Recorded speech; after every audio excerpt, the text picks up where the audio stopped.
বাংলাদেশের সর্বশেষ গুরুত্বপূর্ণ আপডেট সংবাদে আপনাকে স্বাগত। শুরুতেই সংবাদ শিরোনাম, পরে বিস্তারিত। শুরুতেই জানিয়ে দিব, সাবেক প্রধানমন্ত্রীর মুখ্য সচিব আবুল কালাম আজাদ গ্রেপ্তার। সাবেক প্রধানমন্ত্রী শেখ হাসিনার মুখ্য সচিব আবুল কালাম আজাদকে আজ রাতে রাজধানীর ধানমন্ডি এলাকা থেকে গ্রেপ্তার করা হয়েছে। বিষয়টি নিশ্চিত করেছে ডিএমপির অতিরিক্ত police commissioner DB Rezaul Karim Mallick. এরপর জানিয়ে দিব, আওয়ামী লীগ নেতারা আগস্টের প্রথম সপ্তাহে বাংলাদেশ থেকে পালিয়ে গেছে বললেন স্বরাষ্ট্র উপদেষ্টা। বিগত আওয়ামী লীগ সরকারের নেতারা এবং আইন শৃঙ্খলা বাহিনীর শীর্ষ পর্যায়ের বেশ কয়েকজন কর্মকর্তারা আগস্টের প্রথম সপ্তাহে পালিয়ে গেছে বলে জানিয়েছেন স্বরাষ্ট্র উপদেষ্টা লেফটেন্যান্ট জেনারেল অবসরপ্রাপ্ত মোহাম্মদ জাহাঙ্গীর আলম চৌধুরী। এদিকে আওয়ামী লীগের রাজনীতি করার সুযোগ নিয়ে যা বললেন সমন্বয়ক হাসনাত আব্দুল্লাহ। বৈষম্যবিরোধী ছাত্র আন্দোলনের অন্যতম সমন্বয়ক হাসনাত আব্দুল্লাহ বলেছেন, আওয়ামী লীগকে বিচারের সম্মুখীন না করে তাদের রাজনীতি করার সুযোগ দেওয়া হবে না। আজ রাজধানীর রাওয়া কনভেনশন সেন্টারে বৈষম্যমুক্ত সশস্ত্র বাহিনী বাংলাদেশ 2.0 বিনির্মাণ প্রয়োজনীয় রূপরেখা শীর্ষক এক সেমিনারে এসব কথা বলেন তিনি। এদিকে বাংলাদেশ পোল্ট্রি অ্যাসোসিয়েশনের বিজ্ঞপ্তি, 20 দিনে ডিম মুরগির বাচ্চার দাম বাড়িয়ে 280 কোটি টাকা লুট করা হয়েছে। এবারে জানাবো, প্রতি জেলায় পূজা মণ্ডপে নিরাপত্তায় সেনাবাহিনী তৎপর থাকবে বললেন সেনাপ্রধান। পূজার নিরাপত্তা নিশ্চিত প্রকল্পে সারা দেশব্যাপী জেলায় জেলায় সেনাবাহিনী মোতায়েন করা হবে বলে জানিয়েছে সেনাবাহিনী প্রধান জেনারেল ওয়াকারুজ্জামান। আজ দুর্গাপূজা উদযাপনে গৃহীত নিরাপত্তা ব্যবস্থা অবলোকনে ঢাকেশ্বরী মন্দির পরিদর্শনকালে সব কথা বলেন সেনাপ্রধান। এবং সর্বশেষ জানিয়ে দিব, পাকিস্তানে গোলাগুলিতে 6 সেনাসহ নিহত 14। পাকিস্তানের উত্তর ওয়াজিরিস্তানে সামরিক বাহিনীর একটি গোপন অভিযানে 8 জন তেহরিকি তালিবান পাকিস্তান টিটিপি সন্ত্রাসী নিহত হয়েছেন। এ সময় 6 জন সেনা সদস্য প্রাণ হারিয়েছে। আজ দেশটির সামরিক মিডিয়া শাখা আইএসপিআর পৃথক বিজ্ঞপ্তিতে সব তথ্য জানায়। প্রিয় দর্শক, এতক্ষণ শুনছিলেন সংবাদ শিরোনাম, এবারে বিস্তারিত। তবে তার আগে বন্ধুরা, অনুরোধ থাকবে এই সংবাদটিতে একটি লাইক দিন। এই চ্যানেলে আপনি নতুন হয়ে থাকলে আমাদের সংবাদটি দেখতে দেখতে চ্যানেলটি সাবস্ক্রাইব করে রাখুন, যাতে করে বন্ধুরা আমাদের পরবর্তী লেটেস্ট আপডেট সংবাদগুলো সবার আগে আপনার কাছে পৌঁছে যায়। এবারে বিস্তারিত। সাবেক প্রধানমন্ত্রীর মুখ্য সচিব আবুল কালাম আজাদ গ্রেপ্তার।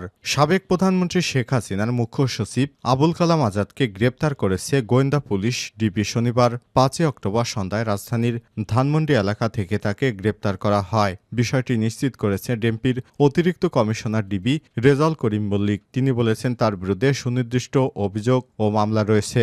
গোয়েন্দা তথ্যের ভিত্তিতে আজ সন্ধ্যায় তাকে গ্রেপ্তার করা হয়। তাকে ডিবি কার্যালয়ে নেওয়া হয়েছে। রোববার 6 অক্টোবর রিমান্ড চেয়ে তাকে আদালতে সোপর্দ করা হবে। আদালত যদি তাকে রিমান্ডের আবেদন মঞ্জুর করে, তাহলে রিমান্ড শেষে তাকে পুনরায় আবার আদালতে তোলা হবে এবং আবারও রিমান্ড চাওয়া হতে পারে বলেও জানিয়েছে ডিএমপি।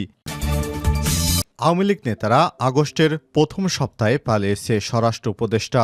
বিগত আওয়ামী লীগ সরকারের নেতারা আইন শৃঙ্খলা বাহিনীর শীর্ষ পর্যায়ে বেশ কয়েকজন কর্মকর্তারা আগস্টের প্রথম সপ্তাহে পালিয়ে গেছেন বলে জানিয়েছে স্বরাষ্ট্র উপদেষ্টা লেফটেন্যান্ট জেনারেল অবসরপ্রাপ্ত মোহাম্মদ জাহাঙ্গীর আলম চৌধুরী। শনিবার 5 অক্টোবর বিকেলে রাজধানীর উত্তরা এপিপিএন সদর দপ্তরের শহীদ মীর মুগ্ধের স্মরণ সভা, মিলাদ মাহফিল, মীর মুগ্ধ ভবন, এপিপিএন স্কুল অ্যান্ড কলেজে প্রবেশ তরুণ উদ্বোধন শেষে সাংবাদিকদের প্রশ্নের জবাবে এসব কথা বলেন তিনি বলেছেন, আওয়ামী লীগ আইন শৃঙ্খলা বাহিনীর শীর্ষ পর্যায়ের কর্মকর্তারা 5, 6 ও 7 আগস্ট পালিয়ে গেছে। এই 3 দিন পালিয়েছে। এখন পালানো কঠিন হয়ে গেছে। বর্ডার এলাকায় নিরাপত্তা জোরদার করা হয়েছে। স্বরাষ্ট্র উপদেষ্টা বলেন, এখন পুলিশ বাদী হয়ে কোনো মামলা করছে না। এই মামলাগুলো করছে সাধারণ জনগণ। অনুসন্ধানে যে দোষী সাব্যস্ত হবে তার বিরুদ্ধে আইনগত ব্যবস্থা গ্রহণ করা হবে। তিনি বলেন, গণ অভ্যুত্থানে যারা আহত হয়েছেন তাদের প্রত্যেকের চিকিৎসা সরকার করবে। প্রয়োজনে বিদেশে পাঠানোর ব্যবস্থা করা হবে। কোনো কিছু কার্পণ্য করা হবে না। তিনি বলেছেন, বিদেশ থেকে চিকিৎসক এনে বাংলাদেশে চিকিৎসা দেওয়ার ব্যবস্থা করা হয়েছে। আওয়ামী লীগের রাজনীতি করার সুযোগ নিয়ে যা বললেন হাসনাত আব্দুল্লাহ। বৈষম্যবিরোধী ছাত্র আন্দোলনের অন্যতম সমন্বয়ক হাসনাত আব্দুল্লাহ বলেছেন, আওয়ামী লীগকে বিচারের সম্মুখীন না করে তাদের রাজনীতি করার সুযোগ দেওয়া হবে না। শনিবার 5 অক্টোবর রাজধানীর রাওয়া কনভেনশন সেন্টারে বৈষম্যমুক্ত সশস্ত্র বাহিনী বাংলাদেশ 2.0 বিনির্মাণ প্রয়োজনীয় রূপরেখা শীর্ষক এক সেমিনারে এসব কথা বলেন তিনি। হাসনাত আব্দুল্লাহ বলেন, আওয়ামী লীগ যতদিন পর্যন্ত মাপ না চায় ততদিন যতদিন পর্যন্ত তাদের অপকর্মের জন্য বিচারের সম্মুখীন না হয় ততদিন তাদের রাজনীতি করার সুযোগ দেওয়া হবে না। সেমিনারে সমন্বয়ক সাজিস আলম বলেন, ফ্যাসিস্টদের দোষরদের বিরুদ্ধে ব্যবস্থা নিতে হবে। যারা প্রত্যক্ষ এবং পরোক্ষভাবে আওয়ামী লীগকে সহায়তা করেছেন তাদের বিরুদ্ধে এই সরকারকেই ব্যবস্থা নিতে হবে। সেমিনারে রাজনৈতিক বৈষম্যের শিকার সাবেক সামরিক অফিসাররা বৈষম্যহীন এবং পেশাদার সামরিক বাহিনী গঠনের গুরুত্ব তুলে ধরেন। এ সময় সামরিক বাহিনীর রাজনৈতিক হস্তক্ষেপ বন্ধ করতে কমিশন গঠন করে সামরিক আইনের সংস্কার সহ ৩ দফা দাবি পেশ করা হয়।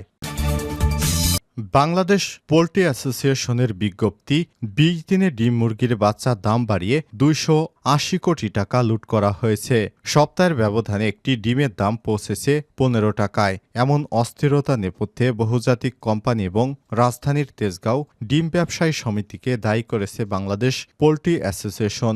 বিপিএ একই সঙ্গে গত ২০ দিন অযৌক্তিকভাবে ডিম এবং মুরগির বাচ্চার দাম বাড়িয়ে অসাধু চক্র ২৮০ কোটি টাকা লুটপাট করেছে। শনিবার ৫ অক্টোবর সংগঠনটির এক সংবাদ বিজ্ঞপ্তিতে সব তথ্য জানানো হয়েছে। বিজ্ঞপ্তিতে বলা হয়, সারা দেশে ডিমের বাজারে অস্থিরতা চলছে, যার পরিপ্রেক্ষিতে ডিম মুরগির দামও নির্ধারণ করে দিয়েছে সরকার। কিন্তু দুঃখজনকভাবে কৃষি বিপণন অধিদপ্তর কোনো প্রান্তিক খামারিকে ডিম মুরগির দাম নির্ধারণে ওয়ার্কিং গ্রুপ কমিটি রাখেনি। তারা শুধু কর্পোরেট গ্রুপদের পরামর্শ দাম নির্ধারণ করেছে, যার ফলে এই পরিস্থিতি তৈরি হয়েছে। আবার এর জন্য ফিড এবং মুরগির বাচ্চা উৎপাদনকারী কোম্পানি, তাদের অ্যাসোসিয়েশন এবং তেজগাঁও ডিম ব্যবসায়ী সমিতি সহ আরও অনেকে শক্তিশালী সিন্ডিকেটের হাত রয়েছে। এতে বলা হয়, প্রান্তিক পর্যায়ে একটি ডিমের উৎপাদন খরচ ১০.29 টাকা। সে অনুযায়ী ১২ থেকে ১২.৫ টাকা যদি ভোক্তা পর্যায়ে দাম থাকে তবে সেটি যৌক্তিক, কিন্তু সেই ডিমের দাম পৌঁছেছে ১৫ টাকায়। এমন অবস্থায় ডিম আর মুরগির বাজারে স্বস্তি রাখতে পোল্ট্রি ফিড এবং মুরগির বাচ্চা সিন্ডিকেট ভেঙে ডিম মুরগির উৎপাদন খরচ কমাতে পারলে শীঘ্রই বাজার সহনীয় পর্যায়ে আসবে।